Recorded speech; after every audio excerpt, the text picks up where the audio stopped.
വൈകാരിക നിയന്ത്രണത്തിനായി 5 ശക്തമായ ബ്രൂട്ടൽ നിയമങ്ങളുണ്ട്. ആ നിയമങ്ങൾ ഏതൊക്കെയാണെന്ന് നോക്കാം. സംസാരിക്കുമ്പോൾ നിങ്ങളുടെ നിഷ്കളങ്ക സ്വഭാവം പുറത്തു കൊണ്ടുവരരുത്. അതായത് നമ്മൾ നിഷ്കളങ്കരാണെന്ന് പറഞ്ഞാൽ മറ്റുള്ളവർ നമ്മളെ യൂസ് ചെയ്യാനുള്ള സാധ്യതയുണ്ട്. നമ്മളെ പറ്റിക്കാനുള്ള സാധ്യതയുണ്ട്. അതുകൊണ്ട് ഒരിക്കലും നമ്മുടെ നിഷ്കളങ്ക സ്വഭാവം പുറത്തു കൊണ്ടുവരരുത്. വളരെ ഫേമായിട്ട് മറ്റുള്ളവരുടെ മുന്നിൽ നിൽക്കുക. കൂടുതൽ ഹാർഡ് ആവണമെന്നല്ല, നമ്മൾ പാവമാണ് എന്നുള്ളത് മറ്റുള്ളവർക്ക് തോന്നിക്കരുത്. രണ്ടാമത്തെ കാര്യം, നിങ്ങൾക്ക് നിങ്ങളുടേതായ ഒരു ബൗണ്ടറി ഉണ്ടായിരിക്കണം. അതിർവരമ്പ് എല്ലാവർക്കും എപ്പോഴും ഉണ്ടാവേണ്ട നിർബന്ധമാണ്. എല്ലാവർക്കും എപ്പോഴും നമ്മളെ ലഭ്യമാവണമെന്ന് നിർബന്ധമില്ല. നമ്മളെ എല്ലാറ്റിനും ലഭ്യമാണെങ്കിൽ എന്ത് ചെയ്യും? മറ്റുള്ളവർ നമ്മളെ യൂസ് ചെയ്തുകൊണ്ടിരിക്കുക അവരാവശ്യങ്ങൾക്കായിട്ട്. അപ്പോൾ അത് ശ്രദ്ധിക്കേണ്ടത്, നമ്മൾ എപ്പോഴും, ഒരിക്കലും എന്നല്ല, എപ്പോഴും ലഭ്യമാവരുത്. അത്യാവശ്യ കാര്യങ്ങൾക്ക് നമ്മൾ ലഭ്യമാവണം. പക്ഷെ എല്ലാ കാര്യത്തിനും, മറ്റുള്ളവരുടെ കാര്യത്തിനും നമ്മൾ ലഭ്യമാവരുത്. നമുക്ക് നമ്മുടേതായ എല്ലാ കാര്യങ്ങളും ഉണ്ടായിരിക്കണം. അതായത് കൃത്യമായിട്ടൊരു പ്ലാൻ ഉണ്ടായിരിക്കണം. എനിക്ക് എന്തൊക്കെയാണ് വേണ്ടതെന്നുള്ളത്. എന്നിട്ട് നമ്മുടേതായ ഒരു ജീവിതത്തിന് വേണ്ടി നമ്മൾ മുന്നോട്ട് പോവുകയാണ് വേണ്ടത്. അതല്ലാതെ എല്ലാവർക്കും ലഭ്യമായി എപ്പോഴും ഇരിക്കരുത്. മൂന്നാമതായിട്ട് കണ്ണടച്ച് ആരെയും വിശ്വസിക്കരുത്. നമ്മൾ അതുപോലെ തന്നെ കണ്ണടച്ച് ആരെയും സ്നേഹിക്കുകയും ചെയ്യരുത്. കാരണം എന്താ വെച്ചാൽ, നമ്മൾ എപ്പോഴും മറ്റുള്ളവരെ ഒരു ഫിൽറ്ററിലൂടെ കാണുന്നത് പോലെ ആളുകളെ വീക്ഷിക്കാൻ വേണ്ടി നമ്മൾ പഠിക്കണം. കാരണം എന്താന്ന് വെച്ചാൽ, പുറത്തേക്ക് നല്ലവരായിരിക്കും കാണിക്കുക, നല്ല ഇതൊക്കെ കാണിക്കും. പക്ഷെ അകം നന്നായിക്കൊള്ളണം എന്നില്ല. അങ്ങനെയൊക്കെ ധാരാളം ചതിയിൽപ്പെട്ടൊരു വ്യക്തി കൂടിയാണ് ഞാൻ. അതുകൊണ്ട് തന്നെ നമ്മളെപ്പോഴും ശ്രദ്ധിക്കേണ്ട കാര്യമാണ് എന്തേ, നമ്മൾ ഒരാളെയും കണ്ണടച്ച് സ്നേഹിക്കുകയോ വിശ്വസിക്കുകയോ ചെയ്യരുത്. ഒരു ഫിൽറ്ററിലൂടെ അളന്നിട്ട് വേണം അവരെ നിരീക്ഷിക്കുക എന്നുള്ളത്. നാലാമതായിട്ടുള്ളത്, പറയാനുള്ളത് ഉള്ളിൽ വെക്കാതെ ഒക്കെ തുറന്ന് പറയാം. ഇതിന് ഇമോഷണൽ വെന്റിലേഷൻ എന്ന് പറയും. അതായത് ഇപ്പൊ നമ്മളൊരു വീട്ടിലാണ്, ഭാര്യ ഭർത്താവോ അല്ലെങ്കിൽ കുട്ടികളുമായിട്ടോ ആരുമായിട്ടായാലും, അയൽപക്കക്കാരുമായിട്ടായാലും ആരുമായിട്ടായെങ്കിലും എന്തെങ്കിലും പ്രശ്നം ഉണ്ടെങ്കിൽ അത് നേരിട്ട് തുറന്ന് പറയാം. മറ്റൊരാളോട് പറഞ്ഞ് അവർ പറഞ്ഞറിയുന്ന രൂപത്തിലാവരുത്. നമ്മൾ തന്നെ നേരിട്ട് പറയാം. ഉദാഹരണമായിട്ട് ഇപ്പോൾ നിങ്ങൾ അത് പറഞ്ഞപ്പോൾ എനിക്ക് വല്ലാതെ ഇന്ന വിഷമമുണ്ടായി, സങ്കടം ഉണ്ടായി, ദേഷ്യം ഉണ്ടായി, എന്താ നമുക്കുണ്ടായ ഫീലിംഗ് എങ്കിൽ ആ ഫീലിംഗ് അവരോട് നേരിട്ട് പറയാം. ആ സമയത്ത് പറയുന്നതിനേക്കാളും നല്ലത് കുറച്ച് കഴിഞ്ഞിട്ട് പറയാണ്. കാരണം ആ സമയത്ത് അവരും വൈകാരികാവസ്ഥ ഉയർന്നതായിരിക്കും. അപ്പോൾ നമ്മൾ പറയുന്നത് കൃത്യമായിട്ട് കേൾക്കാനോ നമ്മളെ മനസ്സിലാക്കാനോ അവർക്ക് സാധിച്ചെന്ന് വരില്ല. അതുകൊണ്ട് ആ സാഹചര്യം കഴിഞ്ഞിട്ട് പിന്നീട് നമ്മൾ പറയാം, നിങ്ങൾ അങ്ങനെ പറഞ്ഞപ്പോൾ എനിക്ക് ഇത്രയും ഫീലിംഗ് ഉണ്ടായി, ഞാൻ ഇങ്ങനെയൊക്കെ വിഷമിച്ചു എന്നുള്ളതൊക്കെ പറയാം. അതിന് ഇമോഷണൽ വെന്റിലേഷൻ എന്ന് പറയുന്നത്. അതെന്തിനാ ചെയ്യണമെന്ന് വെച്ചാൽ, നമുക്കല്ലെങ്കിൽ സ്ട്രെസ് ഉണ്ടാവും, കൂടും.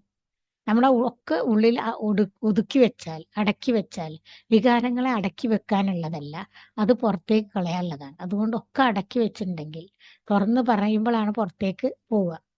അപ്പോൾ തുറന്ന് പറഞ്ഞ് പുറത്തേക്ക് കളയുക എന്നുള്ളതാണ് നമ്മുടെ സ്ട്രെസ് കുറക്കാൻ ഏറ്റവും നല്ലത്. അതുപോലെ നമ്മുടെ വൈകാരിക ശക്തി കൂടും ചെയ്യും ഇങ്ങനെ തുറന്ന് പറഞ്ഞാൽ. അഞ്ചാമതായിട്ട്, എക്സ്റ്റേണൽ സപ്പോർട്ട് കുറച്ചുകൊണ്ട് നിങ്ങൾക്ക് വേണ്ടതായ കാര്യങ്ങൾ ചെയ്യും. സ്വയത്തിനായി മുൻഗണന നൽകും. അതായത് നമ്മൾ എല്ലാറ്റിനും മറ്റുള്ളവരെ ആശ്രയിക്കുകയാണെങ്കിൽ ആർക്കും നമ്മളോടൊരു വില ഉണ്ടാവില്ല. നമ്മൾ നമ്മളുടേതായ കാര്യങ്ങളൊക്കെ പരമാവധി ചെയ്യുക. ഒട്ടും സപ്പോർട്ട് എടുക്കരുത് എന്നല്ല, കഴിയുന്നത്ര കാര്യങ്ങൾ നമ്മൾ ചെയ്യുക. പറ്റാത്തത് മാത്രം മറ്റുള്ളവരുടെ സപ്പോർട്ട് എടുക്കുക. അങ്ങനെ വരുമ്പോഴേ നമുക്ക് നമ്മളുടെ കാര്യത്തിന് മുൻഗണന നൽകാൻ പറ്റുള്ളൂ. അതല്ലാതെ നമ്മൾ എല്ലാറ്റിനും മറ്റുള്ളവരുടെ സപ്പോർട്ട് എടുത്താൽ നമ്മൾക്ക് അവരോടൊരു വിധേയത്വം വരും. അങ്ങനെ വരുമ്പോൾ നമ്മളുടെ കാര്യത്തിന് മുൻഗണന കൊടുക്കാൻ സാധിക്കില്ല. അതുകൊണ്ട് സപ്പോർട്ട് എടുക്കുന്നത് പരമാവധി കുറയ്ക്കുക. ഇനി നമുക്ക് എങ്ങനെ വികാരങ്ങളെ നിയന്ത്രിക്കാമെന്ന് നോക്കാം. ഇമോഷണൽ ഹൈജാക്കിനെ നമ്മൾ ഡിസൈൻ ചെയ്യണം. മറ്റുള്ളവർ നമ്മുടെ ഇമോഷനെ മിസ്യൂസ് ചെയ്യുന്നതൊക്കെ നമ്മൾ കണ്ടെത്തണം. ഒരു പ്രത്യേക സന്ദർഭത്തിൽ നമുക്കുണ്ടാകുന്ന വികാരം 90 സെക്കൻഡ് നിൽക്കുള്ളൂ. അതായത് ഇപ്പോൾ ഒരാൾ നമ്മളെ വഴക്ക് പറഞ്ഞു, ഒരാൾ നമ്മളെ ഏതെങ്കിലും തരത്തില് വിഷമിപ്പിച്ചു. അത് ശരിക്ക് അപ്പോൾ ഉണ്ടായ ആ വിഷമം എന്ന് പറഞ്ഞത് നമ്മുടെ ഉള്ളിൽ 90 സെക്കൻഡേ നിൽക്കുള്ളൂ. പക്ഷെ എന്താന്ന് വെച്ചാൽ, നമ്മൾ പിന്നെ വീണ്ടും വീണ്ടും ആ സംഭവത്തെക്കുറിച്ച് പലതും ആലോചിച്ച് അതിനെ നമ്മൾ കൂടുതലാക്കുക ചെയ്യുക. നമ്മുടെ ചിന്തയാണ് അതിനെ കൂടുതലാക്കുന്നത്. അതല്ലാതെ ആ സംഭവം നമ്മളിൽ ഉണ്ടാക്കിയ വികാരം എന്ന് പറഞ്ഞത് 90 സെക്കൻഡേ ആയിരുന്നു നിൽക്കുള്ളൂ. അത് കഴിഞ്ഞാൽ അത് പോകും. പക്ഷെ അതിനെ പോകാൻ നമ്മൾ അനുവദിക്കില്ല. നമ്മൾ വീണ്ടും അത് ചിന്തിക്കും. എങ്കിലും അവനങ്ങനെ പറഞ്ഞില്ലേ, അല്ലെങ്കിൽ അവൾ അങ്ങനെ പറഞ്ഞില്ലേ, അവൾ അങ്ങനെ ചെയ്തില്ലേ, ഇന്നത് കൊണ്ടായിരിക്കും അങ്ങനെ ചെയ്തത് എന്നൊക്കെ പറഞ്ഞിട്ട് അതുമായി ബന്ധപ്പെട്ട് കുറേ കാര്യങ്ങൾ ചിന്തിച്ചു കൂട്ടും. ആ ചിന്തിച്ചു കൂട്ടലാണ് നമുക്ക് പിന്നീടുള്ള വിഷമങ്ങൾ ഉണ്ടാക്കുന്നത്. പിന്നെ ഒരു വികാരം ഉണ്ടായാൽ ഒരു സ്റ്റിമുലസും ഒരു റെസ്പോൺസും ഉണ്ടാവും അല്ലേ? അതായത് ആരെങ്കിലും നമ്മളോട് എന്തെങ്കിലും പറയുമ്പോൾ നമ്മളിൽ ഒരു സ്റ്റിമുലസ് ഉണ്ടാക്കി അവർ, അതിനനുസരിച്ച് നമ്മൾ റെസ്പോൺസും ചെയ്യും. ഈ സ്റ്റിമുലസിനും റെസ്പോൺസിനും ഇടയിൽ ഒരു സ്പേസ് ഉണ്ടാവണം. അതായത് ഒരു ഒരു സ്റ്റിമുലസ് നമ്മളിൽ ഉണ്ടായാൽ, സ്റ്റിമുലസ് എന്ന് പറഞ്ഞാൽ പ്രചോദനം നമുക്ക് കിട്ടുകയാണ്. അതായത് നമ്മൾ ഒരാൾ പ്രകോപിപ്പിക്കുകയാണ്, അതാണ് സ്റ്റിമുലസ്. അതിനനുസരിച്ച് നമ്മൾ ആൻസർ പറയുന്നതിനാണ് റെസ്പോൺസ് എന്ന് പറയാം. ഈ സ്റ്റിമുലസിനും റെസ്പോൺസിനും ഇടയിലൊരു കുറച്ച് സ്പേസ് വേണം, ഒരു നിശബ്ദത വേണം. ആ നിശബ്ദത എങ്ങനെ ചൂസ് ചെയ്യുന്നു എന്നതിനനുസരിച്ചാണ് നമ്മളുടെ വളർച്ച ഉണ്ടാവുന്നത്. അതായത് between stimulus and response there is a space. In that space is our power to choose our response. In our response lies our growth and our freedom. അതായത് അപ്പോൾ നമ്മൾ എടുക്കുന്ന ആ പ്രതികരണം ഉണ്ടല്ലോ, അതിലാണ് നമ്മുടെ വളർച്ചയും ഫ്രീഡം ഒക്കെ ഉള്ളത്. നമുക്ക് രണ്ട് രൂപത്തിൽ പ്രതികരിക്കാം. അയാൾ പറഞ്ഞ അതേ നാണയത്തിൽ പ്രതികരിക്കാം, അതല്ലെങ്കിൽ അങ്ങനെ പ്രതികരിക്കാതെ നമുക്ക് എങ്ങനെ ഉപകാരപ്പെടും എന്ന് ചിന്തിച്ച് അതിനനുസരിച്ച് റെസ്പോണ്ട് ചെയ്യുകയാണെങ്കിൽ അത് നമ്മളെ വളർത്തും. അതല്ലാതെ അവർക്ക് ബുദ്ധിമുട്ടുണ്ടാകുന്ന രൂപത്തിൽ നമ്മൾ റെസ്പോൺസ് അല്ലെങ്കിൽ പ്രതികരിക്കുകയാണെങ്കിൽ അത് നമുക്ക് പിന്നീട് ദോഷമാണ് ചെയ്യുക. അപ്പൊ ഇവിടെ നമുക്ക് ലോ റോഡ് കൊടുക്കുക, ഹൈ റോഡ് കൊടുക്കുക. ഈ ലോ റോഡ് എന്ന് പറഞ്ഞത് ഓട്ടോമാറ്റിക് ആയിട്ട് ഇമോഷണൽ ആയിട്ട് നമ്മൾ റെസ്പോണ്ട് ചെയ്യുന്നതിനാണ് ലോ റോഡ് എന്ന് പറയുന്നത്. ഹൈ റോഡ് എന്ന് പറയുന്നത് കോൺഷ്യസ് ആയിട്ട് അവെയർ ആയിട്ട് നമ്മൾ പ്രതികരിക്കുന്നതിനാണ് എന്ത് പറയാ, ഹൈ റോഡ് എന്ന് പറയും. കോൺഷ്യസ് ആൻഡ് വൈസ് ഡിസിഷൻ ആണ് ഹൈ റോഡ് എന്ന് പറയും. അപ്പൊ നമ്മൾ എപ്പോഴും എന്ത് ചെയ്യണം, കോൺഷ്യസ് ആയിട്ടും വൈസ് ആയിട്ടും, അതായത് കോൺഷ്യസ് എന്ന് പറഞ്ഞാൽ ബോധപൂർവവും ബുദ്ധിപൂർവവും നമ്മൾ തീരുമാനം എടുത്തിട്ട് വേണം അവിടെ പ്രതികരിക്കേണ്ടത്.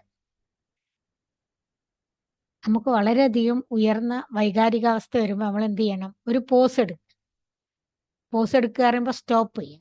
സ്റ്റോപ്പ് എന്ന് പറയുമ്പോൾ എന്താണ്, സ്റ്റോപ്പ് എന്ന് പറഞ്ഞാൽ STOP, stop. Stop what do you doing. നിങ്ങളിപ്പോൾ ചെയ്തുകൊണ്ടിരിക്കുന്ന കാര്യം എന്താണോ അതൊന്ന് നിർത്തുക. കുറച്ച് നേരം നിശബ്ദമായിട്ട് ഇരിക്കുക എന്ന് പറയില്ല, അപ്പോൾ ചെയ്യുന്ന പണി നിർത്തുക. പിന്നെ T എന്താണ്, T എന്ന് പറഞ്ഞാൽ ടേക്ക് എ ഡീപ് ബ്രത്ത്. നമ്മളിലേക്ക് വലിയ വികാരം വരുമ്പോൾ നമ്മൾ ചെയ്യേണ്ടത് ഒരു ആഴത്തിലുള്ള ഒരു ശ്വാസം എടുക്കുക. ഓ എന്ന് പറഞ്ഞാൽ observe your body and mind. നമ്മുടെ ശരീരത്തെയും മനസ്സിനെയും നിരീക്ഷിക്കുക. ഇനി സ്റ്റോപ്പിൽ P ഉണ്ട് അല്ലേ, പ്രൊസസ്ഡ് വിത്ത് അവയർനെസ്. എന്നിട്ട് ആ സംഭവത്തെ നമ്മൾ അവയർനെസ്സോട് കൂടി, നമ്മൾ അറിഞ്ഞുകൊണ്ട് ബോധത്തോടു കൂടി കോൺഷ്യസ് ആയിട്ട് ആ സംഭവത്തെ പ്രോസസ്സ് ചെയ്യും. പ്രോസസ്സ് ചെയ്യുക എന്നാൽ അതിനെ വിലയിരുത്തുക. അപ്പോൾ നമ്മൾക്ക് അമിതമായ വികാരം എന്ന് പറയുമ്പോൾ ദേഷ്യമോ സങ്കടമോ വെറുപ്പോ എന്തും കൂടുതൽ വരുമ്പോൾ നമ്മൾ സ്റ്റോപ്പ് മെത്തേഡ് ഉപയോഗിക്കണം. സ്റ്റോപ്പിൽ S എന്ന് പറഞ്ഞാൽ stop what do you doing, നിങ്ങൾ ചെയ്യുന്ന പണി അവിടെ നിർത്തിവെക്കുക. T എന്ന് പറഞ്ഞാൽ take A deep breath. O എന്ന് പറഞ്ഞാൽ നമ്മുടെ ശരീരവും മനസ്സും ഒബ്സർവ് ചെയ്യുക. P എന്ന് പറഞ്ഞാൽ പ്രോസസ് വിത്ത് അവയർനെസ്. അപ്പൊ ഈ അവയർനെസ് ആക്ഷന്റെ മുന്നേ നമുക്ക് വേണം. വികാരങ്ങളെ വിധിക്കുന്നതിന് പകരം നാവിഗേറ്റ് ചെയ്യുക. നമ്മൾ ഇന്ന വികാരമാണ് എൻ്റെ ഉള്ളിലുള്ളത് എന്നത്, ആ വികാരം ചീത്തയാണോ നല്ലതാണോ എന്നുള്ളത് വിധിക്കുന്നതിന് പകരം അതിനെ മറ്റൊരു ഭാഗത്തേക്ക് നമ്മൾ കൊണ്ടുപോവുക. അതായത് ഞാനിപ്പോൾ എന്താണ് ചെയ്യുന്നത്, എൻ്റെ ശരീരത്തിൽ എവിടെയാണ് ഇത് ഫീൽ ചെയ്യുന്നത്, എന്തൊക്കെ ചിന്തകളാണ് എനിക്കുണ്ടാവുന്നത്, ഈ ഇമോഷൻ എന്നോട് എന്താണ് പറയാൻ ശ്രമിക്കുന്നത്. ഇത്തരം ചോദ്യങ്ങൾ സ്വയം ചോദിക്കുക. എന്നിട്ട് നമ്മൾ ക്യൂരിയസ് ആവുക. ഇതൊക്കെ ചോദിക്കുമ്പോൾ നമ്മൾ വളരെയധികം ക്യൂരിയസ് ആയിട്ട് ചോദിച്ചു കഴിഞ്ഞാൽ നമുക്ക് അപ്പോൾ ഉണ്ടാവുന്ന നെർവസ് സിസ്റ്റം ശാന്തമാവും. അതായത് വളരെയധികം വികാരം ഉണ്ടാകുമ്പോൾ നമ്മുടെ നെർവസ് സിസ്റ്റം ഒക്കെ ഉത്തേജിക്കപ്പെട്ട് നിൽക്കും. ആ സമയത്ത് നമ്മളോട് ഈ ചോദ്യങ്ങളൊക്കെ ചോദിക്കുമ്പോൾ നമുക്കൊരു ക്യൂരിയോസിറ്റി ഉണ്ടാവും. ഈ വികാരം എന്നോട് എന്ത് പറയാനാണ് ആഗ്രഹിക്കുന്നത് എന്നൊക്കെ ചോദിക്കുമ്പോൾ ആ ക്യൂരിയോസിറ്റി നമ്മുടെ നെർവസ് സിസ്റ്റത്തെ ശാന്തമാക്കും. ഇനി രണ്ടാമതായിട്ട് നമുക്ക് ചെയ്യാനുള്ളത് വിസ്ഡം ഓഫ് ഇമോഷണൽ മെസ്സേജ് ആണ്. അതായത് നമ്മളിൽ വികാരം ഉണ്ടാവുമ്പോൾ, വികാരം എന്ന് പറയുമ്പോൾ എന്തൊക്കെയാണ് വരിക? ദേഷ്യം, സങ്കടം, വെറുപ്പ്, നീരസം തുടങ്ങിയ പല വികാരങ്ങളുണ്ട് നമുക്ക്, അല്ല, സന്തോഷമൊക്കെ അതിൽ വരും. പിന്നെ ആ വികാരങ്ങളൊക്കെ വരുമ്പോൾ ഓരോ വികാരവും നമ്മളോട് കുറച്ച് കാര്യങ്ങൾ പറയുന്നുണ്ട്. ഓരോ വികാരത്തിനും നമ്മളോട് ഓരോ വിവരങ്ങൾ പറയാനുണ്ടാവും. ഉദാഹരണമായിട്ട് ദേഷ്യത്തിന് തൻ്റെ അതിർവരമ്പ് ക്രോസ് ചെയ്യപ്പെട്ടിരിക്കുന്നു എന്നുള്ളതാണ് പറയുന്നത്. ആങ്സൈറ്റി പറയുന്നത് നിങ്ങൾക്ക് വളരെ പ്രധാനപ്പെട്ട കാര്യമാണെന്ന് നമ്മെ ബോധ്യപ്പെടുത്തുക. നമുക്കൊരു ആങ്സൈറ്റി ഉണ്ടാകുമ്പോൾ. സങ്കടം എന്ത് പറയുന്നു? നിങ്ങൾക്ക് എന്തോ നഷ്ടപ്പെടുന്നു എന്നതാണ് പറയുന്നത്. അതായത് നിങ്ങൾക്ക് എന്തോ നഷ്ടപ്പെടുന്നു, നിങ്ങൾക്കൊരു കണക്ഷൻ ആവശ്യമുണ്ട് എന്നാണ് സങ്കടം എന്ന വികാരം നമ്മളോട് പറയുന്നത്. ഈ വികാരങ്ങൾ പൊതുവെ എന്താ ചെയ്യാറുള്ളത്? ഈ വികാരങ്ങൾ നമ്മെ നിയന്ത്രിക്കുകയാണ് ചെയ്യുന്നത്, അല്ലെ? എന്നാൽ അതിനനുവദിക്കരുത്. വികാരങ്ങളുടെ മേൽ ഉത്തരവാദിത്വം നമുക്കായിരിക്കണം. നമ്മളായിരിക്കണം നമ്മുടെ വികാരത്തെ നിയന്ത്രിക്കുന്നത്. അതല്ലാതെ വികാരങ്ങൾ നമ്മെ നിയന്ത്രിച്ചാൽ നമ്മുടെ ജീവിതം വഷളാവുകയേ ചെയ്യുള്ളൂ. പിന്നെ നമ്മൾ ശരിയായ രീതിയിൽ പ്രതികരിക്കുക. ഏത് വികാരം ഉണ്ടായാലും നമ്മൾ ശരിയായ രീതിയിൽ വേണം പ്രതികരിക്കാൻ. നമ്മളുടെ മുന്നിൽ വരുന്ന വികാരത്തെ നമ്മളൊരു ഡാറ്റയായിട്ട് കാണും. പിന്നെ അത് ആന്തരിക ലോകത്തിനെ കുറിച്ചുള്ള വിവരങ്ങൾ നമുക്ക് നൽകുന്ന ഒരു ഡാറ്റയായിട്ട് നമ്മൾ വികാരത്തിനെ കണ്ടാൽ മതി. പിന്നെ അടുത്തതായിട്ട് റീഫ്രെയിം റെവല്യൂഷൻസ്. നമുക്ക് ഉള്ളിലുണ്ടാവുന്ന സംഘർഷങ്ങളെ നമ്മൾ റീഫ്രെയിം ചെയ്യാം. നമ്മൾ രണ്ട് തരത്തിൽ ചെയ്യാറുണ്ട്. സാധാരണ പറയാറുണ്ട്, നമ്മളെ നെഗറ്റീവ് വികാരങ്ങൾ വരുന്ന സമയത്ത് അതിനെ പോസിറ്റീവ് കൊണ്ട് മാറ്റി ചിന്തിക്കാൻ പറയും, അല്ലെ? അങ്ങനെ ചെയ്യുന്നതിന് ബൈപ്പാസ് ചെയ്യാന്ന് പറയും. ഈ ബൈപ്പാസ് ചെയ്യല് പലപ്പോഴും സക്സസ് ആവില്ല. എന്നാൽ റീഫ്രെയിം ചെയ്യാന്ന് പറയുന്നത് എന്താണ്? എന്ന് പറയുന്നത് അവസരത്തെ വിശദീകരിക്കാൻ, ഇന്റർപ്രറ്റ് ചെയ്യാൻ കുറെ കൂടി കൃത്യമായ വഴികൾ കണ്ടെത്തുക എന്നുള്ളതാണ്. റീഫ്രെയിം എന്ന് പറയുന്നത് ആ അവസരത്തെ വിശദീകരിക്കാൻ വേണ്ടി അല്ലെങ്കിൽ ഇന്റർപ്രറ്റ് ചെയ്യാൻ വേണ്ടി നമ്മൾ കുറെ കൂടി കൃത്യമായ വഴികൾ കണ്ടെത്തുക എന്നുള്ളതാണ് റീഫ്രെയിം. ഇനി നമ്മൾ എന്ത് ചെയ്യണം എന്ന് വെച്ചാൽ, അടുത്തതായിട്ട് നമുക്ക് ചെയ്യാനുള്ളത് നാലാമത്തത് എംബോഡീഡ് റെഗുലേഷൻസ്. അതായത് നമ്മളുടെ മനസ്സും ശരീരവും പ്രത്യേകം സിസ്റ്റമല്ല, ഒറ്റ സിസ്റ്റമാണ്. ഇന്റഗ്രേറ്റഡ് ആയിട്ടുള്ള ഒറ്റ സിസ്റ്റമാണ്. ശരീരത്തെ കൂടി ഉൾപ്പെടുത്താതെ വികാരങ്ങളെ നിയന്ത്രിക്കാനാവില്ല. അതായത് മനസ്സ്, ശരീരം എന്ന് പറയുന്നത് പരസ്പരം ഒട്ടി നിൽക്കുന്നതും ചേർന്ന് നിൽക്കുന്നതും, ഒന്നിനെ ബാധിക്കുന്നത് മറ്റേതിനെ ബാധിക്കും. ശരീരത്തിന് ബാധിക്കുന്നത് മനസ്സിനെയും, മനസ്സിനെ ബാധിക്കുന്നത് ശരീരത്തെയും ബാധിക്കും. നിങ്ങൾ വൈകാരികമായി ഉയർന്ന നിലയിലാവുന്ന സമയത്ത് നിങ്ങളുടെ നാഡീവ്യവസ്ഥ, സിമ്പത്തറ്റിക് അറൗസൽ, നമ്മുടെ നാഡീവ്യവസ്ഥ രണ്ട് തരം നാഡീവ്യവസ്ഥ ഉണ്ട്, സിമ്പത്തറ്റിക്കും പാരസിമ്പത്തറ്റിക്കും. ഈ സിമ്പത്തറ്റിക് നാഡീവ്യവസ്ഥയാണ് ഇപ്പൊ നമ്മളൊരു നായയെ കാണുകയാണെങ്കിൽ നമ്മൾ ഓടും, അല്ലെ? അപ്പൊ നമ്മുടെ പിന്നെ ഹൃദയമിടിപ്പ് കൂടും, പിന്നെ നമ്മളുടെ ശരീരത്തിന് കുറെ മാറ്റങ്ങളൊക്കെ വരും, അല്ലെ? ആ മാറ്റങ്ങളൊക്കെ ഉണ്ടാക്കുന്നത് ആരാണ്? നമ്മുടെ സിമ്പത്തറ്റിക് നെർവസ് സിസ്റ്റമാണ്. നമ്മൾക്ക് പ്രയാസങ്ങൾ ഉണ്ടാവുന്ന സമയത്ത് ഫൈറ്റ് ഓർ ഫ്ലൈറ്റ് മോഡിലാവുന്നതാണ് സിമ്പത്തറ്റിക് നെർവസ് സിസ്റ്റത്തിന്റെ സ്വഭാവം. എന്നാൽ നമ്മളെ വീണ്ടും ശാന്തമായ അവസ്ഥയിലേക്ക് കൊണ്ടുവരുന്നതാണ് പാരാസിമ്പത്തറ്റിക് നെർവസ് സിസ്റ്റം. അപ്പോൾ വികാരങ്ങൾ കൂടുതൽ ഉണ്ടാവുമ്പോൾ നമ്മൾക്ക് ഏത് സിസ്റ്റമാണ് വരിക? സിമ്പത്തറ്റിക് നെർവസ് സിസ്റ്റമാണ് വരിക. അപ്പോൾ നമ്മൾ എന്തിനു ചെയ്യണം? അതിനെ പാരാസിമ്പത്തറ്റിക് മോഡിലേക്ക് കൊണ്ടുവരണം. അപ്പൊ അതിനെ നമുക്ക് ചെയ്യാൻ പല മാർഗങ്ങളുണ്ട്, പല ടെക്നിക്കുകളുണ്ട്. അതിൽ ഒന്നാണ് മൂവ്മെന്റ്, അതായത് എക്സസൈസ് ഒക്കെ ചെയ്യാന്നുള്ളത്. അതുപോലെ ബ്രീത്തിങ്. പ്രധാനമായിട്ട് നമ്മൾ ഉപയോഗിക്കുന്നത് ഈ പാരാസിമ്പത്തറ്റിക് സിസ്റ്റത്തിലേക്ക് നമ്മളെ മാറ്റാൻ വേണ്ടി നമ്മൾ ഉപയോഗിക്കുന്നത് ബോക്സ് ബ്രീത്തിങ് ആണ്. ബോക്സ് ബ്രീത്തിങ് എന്ന് പറഞ്ഞാൽ 4 സ്റ്റെപ്പാണ് അതിനുള്ളത്. ഒന്നാമത്തെ സ്റ്റെപ്പില് 4 സെക്കൻഡ് കൊണ്ട് ശ്വാസത്തെ ഉള്ളിലേക്ക് എടുക്കുക. 1 2 3 4 എന്ന് എണ്ണുന്ന സമയം കൊണ്ട് ശ്വാസം ഉള്ളിലേക്ക് എടുക്കുന്നു. 4 സെക്കൻഡ് സമയം നമ്മൾ ശ്വാസത്തെ ഉള്ളിൽ നിലനിർത്തുന്നു. 4 സെക്കൻഡ് സമയം നമ്മൾ ശ്വാസത്തെ പുറത്തേക്ക് വിടുന്നു, നിശ്വസിക്കുന്നു. 4 സെക്കൻഡ് സമയം ശ്വാസം പുറത്ത് നിർത്തും. ഇതാണ് ബോക്സ് ടൈപ്പ് എന്ന് പറയുന്നത്. ഒരു ചതുരം പോലെ 4, 4, 4, 4. ഉള്ളിലേക്ക് എടുക്കുന്നു, ഉള്ളിൽ നിർത്തുന്നു, പുറത്തേക്ക് വിടുന്നു, പുറത്ത് നിർത്തുന്നു. ഇങ്ങനെ ചെയ്യുമ്പോൾ, കുറച്ച് നേരം ചെയ്യുമ്പോൾ, 1 മിനിറ്റ് നേരമൊക്കെ ചെയ്താൽ മതി, നമ്മളുടെ സമാധാനം നമുക്ക് തിരിച്ചു കിട്ടും. ഇനി നമുക്ക് ദിവസവും പ്രാക്ടീസ് ചെയ്യാൻ വേണ്ടി കുറച്ച് കാര്യങ്ങൾ പറയാം. കാരണം അറിവ് without application is poor entertainment എന്ന് പറയും.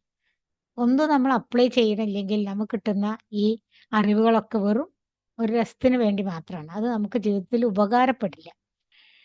നിങ്ങളുടെ ഇമോഷൻ റെഗുലേഷനെ ഫിസിക്കൽ ഫിറ്റ്നസിനെ പോലെ ട്രീറ്റ് ചെയ്യണം. അതായത് ഫിസിക്കൽ ഫിറ്റ്നസ് ഉണ്ടാവണമെങ്കിൽ നമ്മൾ എന്ത് ചെയ്യണം? എന്നും എക്സസൈസ് ചെയ്യണം. ഒരു ദിവസം ചെയ്താൽ മതിയാവില്ല.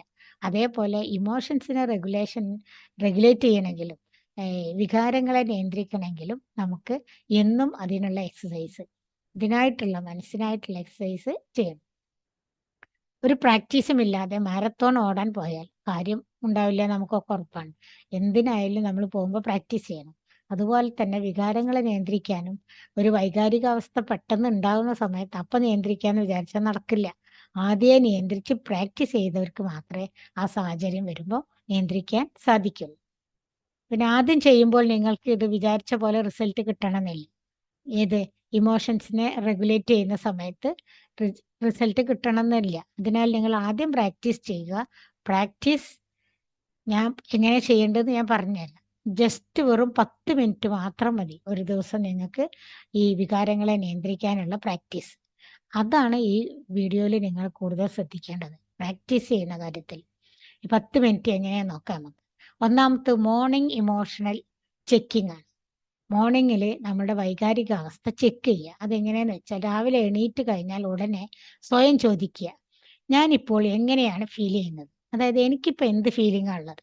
രാവിലെ തന്നെ എണീക്കുമ്പോൾ നിരാശയാണോ, സങ്കടമാണോ, സന്തോഷമാണോ, പുതിയൊരു ദിവസത്തേക്ക് നമ്മൾ തന്നെ സന്തോഷത്തോടെ സ്വീകരിക്കുകയാണോ, എന്താ ചെയ്യുന്നത് എന്ന്, എന്ത് ഫീലിംഗാണ് നമുക്ക് ഉണ്ടാവുന്നത് എന്ന് സത്യസന്ധമായിട്ട് നമ്മൾ നിരീക്ഷിക്കുക, നമ്മളിലുള്ള ഫീലിംഗ്.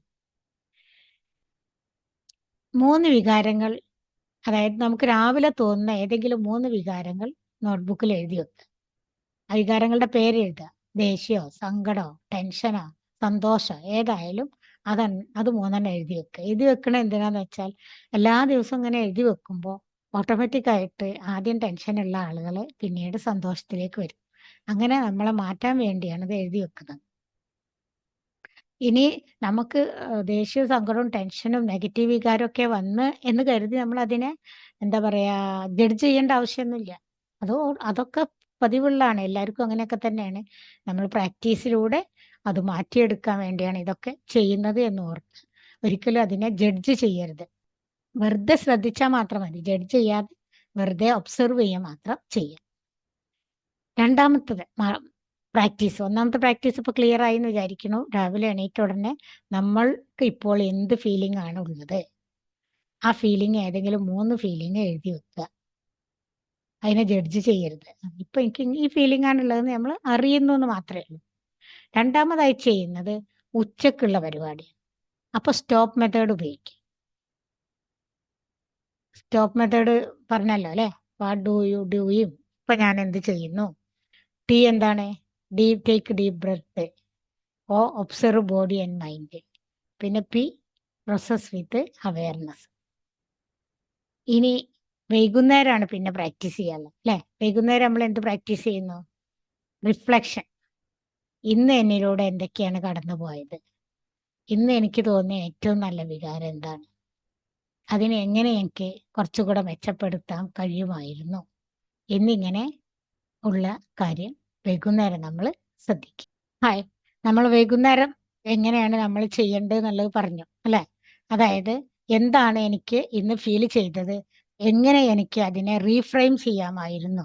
അതായത് നമ്മൾ ദേഷ്യപ്പെടുക, നമുക്ക് നെഗറ്റീവായിട്ടുള്ള എന്തെങ്കിലും ഫീലിംഗ് ഉണ്ടായിട്ടുണ്ടെങ്കിൽ എനിക്ക് ആ ഫീലിങ്ങിനെ എങ്ങനെ റീഫ്രെയിം ചെയ്യാമായിരുന്നു എന്നും കൂടി നമ്മൾ വൈകുന്നേരം ശ്രദ്ധിക്കുക എന്നുള്ളതാണ്. ശരിക്ക് നമ്മൾ ഇതൊക്കെ ചെയ്യുമ്പോൾ പെട്ടെന്ന് റിസൾട്ട് കിട്ടിയില്ലെങ്കിൽ ചിലർക്ക് മടുപ്പായിരിക്കും. ഇത്തരം പ്രാക്ടീസിലുള്ള ഒരു പ്രശ്നം അതാണ്. പല ആളുകളും എല്ലാം ഉഷാറായിട്ട് തുടങ്ങും, കുറച്ച് ദിവസം കഴിയുമ്പോൾ നിർത്തും. എന്നാൽ നിങ്ങളൊന്ന് ആലോചിക്കണം, നിങ്ങൾക്ക് ഉണ്ടായ ന്യൂറൽ പാത്വേ, ഇപ്പൊ 30 വയസ്സാണ് നിങ്ങൾക്കുള്ളതെങ്കിൽ 30 കൊല്ലം കൊണ്ട് നിങ്ങൾക്കുണ്ടായ ന്യൂറൽ പാത്വേ ആണ് നമ്മളിവിടെ ഒരു ദിവസം കൊണ്ട് അതിനെ മാറ്റാൻ ശ്രമിക്കുന്നത്. അത് പെട്ടെന്ന് മാറില്ല. കുറച്ച് കാലം പിടിച്ചിട്ടേ പുതിയ ന്യൂറൽ പാത്വേ ഉണ്ടാവുള്ളൂ.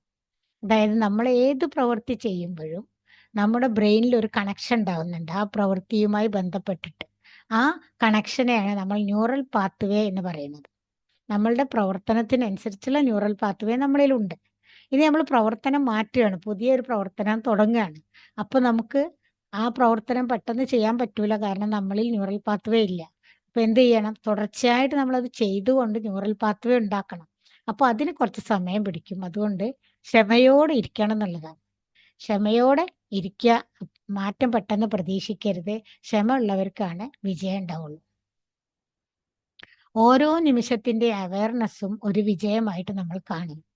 അതിനാൽ സുഹൃത്തുക്കളെ, നിങ്ങൾ മനസ്സിലാക്കേണ്ട കാര്യം എന്ന് പറയുന്നത്, നിങ്ങൾ ശരിക്കും നിങ്ങളുടെ വികാരങ്ങളല്ല, വികാരത്തിനെ നിരീക്ഷിക്കുന്ന നിരീക്ഷകനാണ് നിങ്ങൾ. പൊതുവെ ഇപ്പം നമ്മളെ തന്നെ നമ്മുടെ വികാരമായിട്ടാണ് കാണുന്നത്. ഞാനൊരു ദേഷ്യക്കാരനാണ് എന്നൊക്കെ പറയുന്ന ആൾക്കാരെ കേട്ടിട്ടില്ലേ? നമ്മൾ നമ്മുടെ വികാരമല്ല, വികാരത്തെ നിരീക്ഷിക്കുന്ന ഒബ്സർവറാണ് നമ്മൾ എന്നുള്ളത് നമ്മൾ ഓർക്കണം. ഉദാഹരണമായിട്ട് നിങ്ങൾ ആകാശമാണെങ്കിൽ വികാരങ്ങൾ അതിലൂടെ കടന്നു പോകുന്ന മേഘങ്ങളാണ്. അതായത് ഇമോഷണൽ ഇല്ലാത്ത വ്യക്തിയാവുക എന്നല്ല ഇവിടെ ഉദ്ദേശിച്ചത്. വികാരങ്ങളുമായിട്ട് നമ്മൾ ആരോഗ്യകരമായ ഒരു ബന്ധം സ്ഥാപിക്കുക എന്നതാണ്. അതായത് ദേഷ്യം നമുക്ക് തോന്നാം, പക്ഷെ അതൊരിക്കലും അനിയന്ത്രിതമാകരുത്. ആകാംക്ഷ ഉണ്ടാകാം, പക്ഷെ തളർന്നു പോകരുത്. വിഷമം തോന്നാം, അതിൽ മുങ്ങിപ്പോകരുത്. വികാരങ്ങൾ നിങ്ങളെ നിയന്ത്രിക്കാൻ അനുവദിക്കരുത്. പകരം നിങ്ങളാവണം വികാരത്തിന്റെ കൺട്രോൾ ചെയ്യേണ്ടത്.